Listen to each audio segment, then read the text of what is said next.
800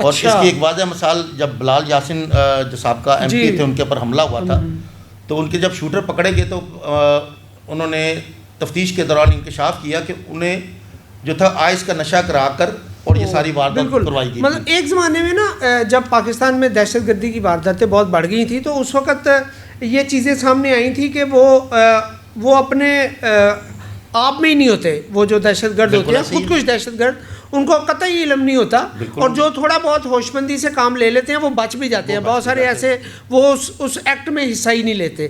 لیکن یہ جو آپ شارپ شوٹرز کی بات کر رہے ہیں زیادہ سنگین بات یہ ہے کہ آپ کا صوبائی دارالحکومت ہے اور اس کے اندر آپ کے شارپ شوٹرز کے ٹریننگ سینٹرز قائم ہیں. بٹ صاحب یہ بڑی پریشانی والی بات. ہم تو صرف روزمرہ کی وارداتوں سے ہی پریشان تھے, پولیس کے رویے سے, پولیس کے کردار سے پریشان تھے, کرمنلز کی ایکٹیویٹیز سے پریشان تھے. لیکن یہ تو اس سے اگلا معاملہ آگے چلا گیا.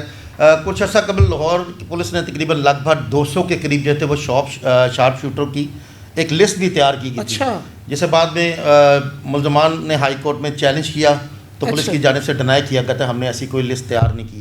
حالانکہ یہ سچ تھا کہ لسٹ تیار کی گئی تھی کہ یہ شارپ شوٹر لاہور کے اندر موجود ہیں جو مختلف گینگز کے لیے انڈر ورلڈ کے لیے کام کرتے ہیں. وہ میرا خیال رینٹ پہ لیا جاتا ہے ان کو. بالکل جی, ان کو رینٹ پہ لیا جاتا ہے اور یہ جوا کروانے والوں کے ڈیروں پر, بڑے بڑے بدماشوں کے ڈیروں پر ان کے لیے کام کرتے ہیں. لوگوں کو ڈرانے دھمکانے کا ان کے لیے کام نکلواتے ہیں. قبضہ, بالکل جی, قبضہ بھی اسی کا حصہ, کیونکہ وہاں پہ تو اسی طرح کے لوگ کام آتے ہیں کہ زمینوں پہ جائیدادوں پہ جو قبضے ہوتے ہیں. دیکھیں جتنے بھی شارپ شوٹر زیادہ چونکہ ان پڑھ ہوتے ہیں ان کو پہلے ہی ٹرین کیا جاتا ہے, ان کو ایک پر آسائش زندگی دی جاتی ہے ان کو تیار کرنے کے لیے تاکہ وہ. سب سے بڑی بات یہ ہے کہ نشے کا جب عادی ہو گیا اور وہ ظاہر ہے وہ اور آئس سستا نشہ بھی نہیں ہے غالباً, سستا نہیں ہے بالکل, تو اس کے لیے تو پیسہ لیکن دیکھیں بآسانی آپ کے شہر کے اندر دستیاب ہے. یہ بڑی پریشانی والی بات ہے. تو بٹ صاحب یہاں تو پھر وہی آ جاتا ہے کہ لا اینڈ آرڈر کی صورتحال کے ذمہ داران جو ہیں خاص طور پہ پولیس کے جو لوگ ہیں وہ کہاں ہیں, وہ اس پہ کیوں صرف نظر کیا ہوا ہے, وہ کیوں نہیں اس پہ کارروائی کر پا رہے ہیں. سر پولیس کی جانب سے بے شمار دفعہ کارروائی تو کی گئی لیکن بڑے مگرمچھوں پہ کبھی ہاتھ نہیں ڈالا گیا. بالکل, میں وہی آپ سے پوچھنا چاہ رہا تھا کہ ظاہر ہے ان کے سرپرست بھی ہوں گے. سرپرست تک تو پہنچا ہی کوئی نہیں آج تک. ہمیشہ ہی شارپ شوٹر ہی پکڑے گئے, مارے گئے اور وہ وہیں پہ فیصلہ ہو گیا, اس کا کام تمام کرنے کے بعد اس کو دبا دیا گیا. مطلب لیکن یہ کہیں نہ کہیں تو علم میں ہوگا. یہ ظاہر ہے آپ کے شہروں میں, آپ کے ملک میں ایجنسیز کا بہت اہم رول ہوتا ہے اور وہ صرف یہ نہیں ہوتا کہ انہوں نے دوسرے لوگوں پہ نظر رکھنی ہوتی ہے, اپنے ملک دشمنوں پہ بھی نظر رکھنی ہوتی ہے, سماج دشمنوں پہ بھی نظر رکھنی ہوتی ہے. تو وہ ان کا کیا کردار ہے شارپ شوٹروں کو اس طریقے سے ٹرین کیا جاتا ہے کہ ان کو اگر صرف تصویر دکھا دی جائے تو وہ اس کی ریکھی کر کے خود ہی ڈیسائیڈ کرتے ہیں کہ ان کو کہاں پہ مارنا ہے. وقت اور جگہ کا تعین وہ خود ہی کرتے ہیں. بالکل تعین کرتے ہیں, یہ ان کی ذمہ داری ہوتی ہے, سمجھ لیں آپ. وہ ان کے پیکج میں یہ شامل ہے. بالکل یہ پیکج میں کہا جا سکتا ہے. اور بے شمار دفعہ کئی پولیس افسران کی جانب سے اس بات کی نشاندہی کی گئی لیکن لا حاصل, بن باتوں کو پھر دبا دیا گیا. ہم ایک ظاہر مسائل کا تو شکار ہو رہے ہیں اور یہ کوئی بہت سستی نہیں ہوگی چیز. مطلب اگر آپ ایک شارپ شوٹر ہائر کرتے ہیں تو ظاہر آپ اس کو اچھا خاصا معاوضہ دیتے ہیں اور یا اس کو تیار کرنے والوں کو معاوضہ دیتے ہیں, وہ چاہے پرسنٹیج پہ ہی کام کرتے ہوں یا جو بھی ہے. لیکن ان کی تیاری میں بھی جو ظاہر اسلحہ استعمال ہوتا ہے, ان کے اخراجات ہوتے ہیں. تو یہ وہی انہی جو ہے پس پردہ جو لوگ ہیں, جو طاقتور لوگ ہیں, وہی ان کو سارا. مشاہدے میں یہ چیز آئی ہے کہ جب بھی کوئی اس طرح کا شارپ شوٹر پکڑا گیا اور دوران تفتیش اس نے اس بات کا انکشاف کیا کہ اس سے 10 یا 20 ہزار یا 30 ہزار روپے دے کے یہ سارا کام کروایا گیا. بہت بڑے پیسے نہیں, بہت زیادہ پیسے نہیں, ٹھیک ہے, کیونکہ وہ ان کو پالتے ہیں, ان کے خرچے اٹھاتے ہیں, تو ان کے لیے یہ 10-20 ہزار روپے ایک انعام کے طور پہ ہوتا ہے. مطلب اور پھر یہ ہے میرا خیال کہ جب وہ ایک واردات سے کامیاب ہو کے جاتے ہیں تو میرا خیال اگلے واقعہ تک کے لیے, واردات تک کے لیے ان کو پناہ بھی تو چاہیے. انہی ڈیروں پہ روپوش ہوتے ہیں, انہی ڈیروں پہ اپنی مفرودی کاٹتے ہیں جو ان کے سرپرست ہوتے ہیں. ان میں جوا مافیا شامل ہے, ان میں سود کا کام کرنے والے شامل ہیں, ان میں زمینہ کو قبضہ کرنے والے لوگ شامل ہیں, ان میں سیاسی احکام بھی شامل ہیں. ظاہر ہے سیاسی سرپرستی کے بغیر کیسے ہو سکتا ہے، لازمی بات ہے. اور آپ کی سیاست میں تو سارے ہی پاک صاف لوگ نہیں ہیں، مطلب بہت سارے لوگ ہیں. بٹ صاحب لیکن یہ جو پولیس کی جانب سے ایک اس کا بہت اہم رول ہے سوسائٹی میں، اور وہ اس میں بے بس نظر آتی ہے ہمیں بہت ساری جگہوں پہ. تو ہم اپنے آئندہ نسلوں کو، ہم اپنے بچوں کو محفوظ تصور نہیں کرتے. اور معیشت کی صورتحال بھی کوئی بہت اچھی نہیں ہے، اس میں بھی مسائل ہیں، لوگ پاکستان چھوڑ کے جا رہے ہیں. لیکن جب آپ کی جان بھی محفوظ نہ ہو تو اس میں بہت پریشانی والی بات ہے. اور اگر انڈر ورلڈ مافیا ہے یا اس طرح کے لوگ جو تیار کرتے ہیں، یہ ظاہر ہے کوئی عام لوگوں سے تو ان کو فائدہ نہیں ہوتا، یہ ان کو پیسے والے لوگ چاہیے. اور جو آپ کا ٹارگٹ ہے اس نے بھی تو کوئی انتظام کر کے ہی رکھا ہوگا نا.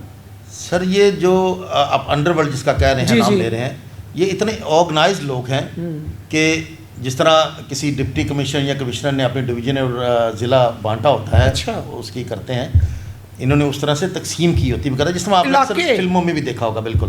اور یہ ایک دوسرے کے علاقے میں دخل اندازی بھی نہیں کرتے ہیں، یعنی کہ گینگ وار والی سائٹ پر نہیں جاتے ہیں تاکہ نقصان نہ ہو. ہمارے یہاں ابھی تک تو ہمیں گینگ وار نظر نہیں آتی. کراچی میں ایک زمانے میں تھا اور وہ ظاہر ہے وہاں کا اپنا مزاج تھا.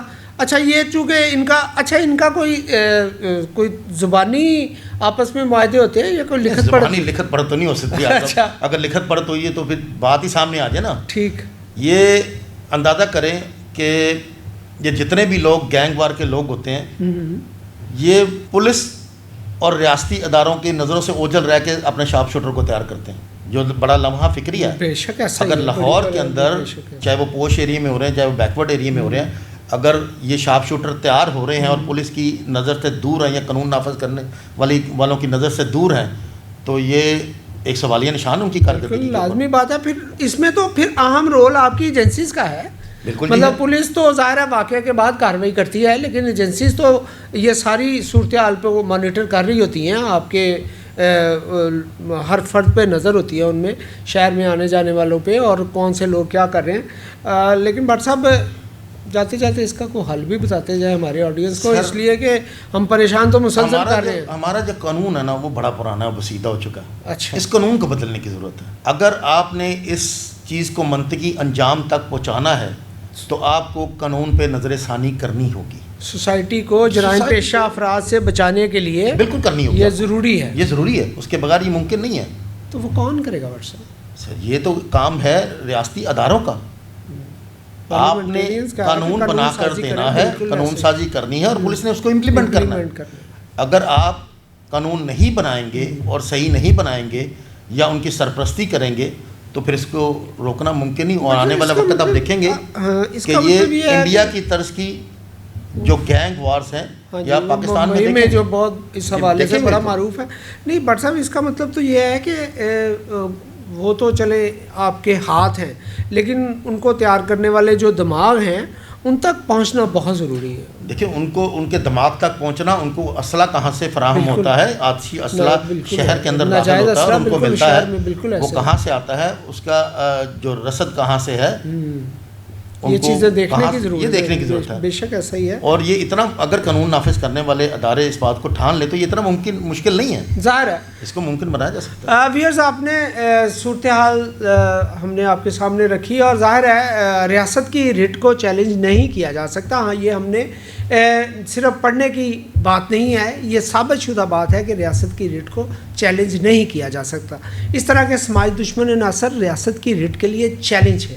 اور ظاہر ہے امن و امان کی صورتحال کے جو ذمہ داران ہیں اور جو ادارے ہیں جن کی یہ ڈیوٹی ہے کہ وہ سماج کو ان برائیوں سے، ان برے لوگوں سے بچا کے رکھیں، سوسائٹی کو ایک بہتر ماحول مہیا کریں، ان کے لیے یہ ضروری ہے کہ یہ ان نقطوں پر غور کریں اور صرف وقتی کارروائیوں کی بجائے ایک مؤثر حکمت عملی کے تحت کام کیا جائے تاکہ کم از کم ہماری آئندہ نسلیں جو ہیں وہ محفوظ رہ سکیں. اپنا بہت خیال رکھیے گا. حریف ڈیجیٹل کو لائک کریں، سبسکرائب کریں، شیئر کریں. اللہ نگہبان.